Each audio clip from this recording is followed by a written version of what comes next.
Is that gonna get your smile back? Yes. Look out, world. Yeah, I love to smile. But before I said, oh, how can I do that? I can afford. Yeah. Oh my God. Beautiful. Are we going in the right direction? Yes. Oh my gosh. Oh my God, God directed me to be here, Dr. Kwan, Julia. Thank you. Oh my goodness. Oh, you're so welcome. Oh, you're even more beautiful. It's gonna be so much nicer. Oh my gosh. We're perfect.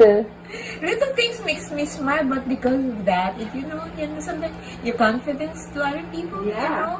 and then my son laughs a lot. Also, sometimes we joke a lot of little things, but now, I feel like I thought it will never happen, doctor, you know that? Aww.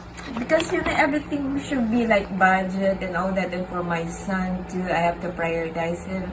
I want him to go to a good school. I know there are good public school, but I want him to go to a good school. So I said him first before my. So I thought, but I realized I want to live a life that I will be happy. Life is too short. I want to live a life that I will be happy. I agree 100%. Hi, Dr. Kwan. You just don't know how happy I am right now. I know my lips story.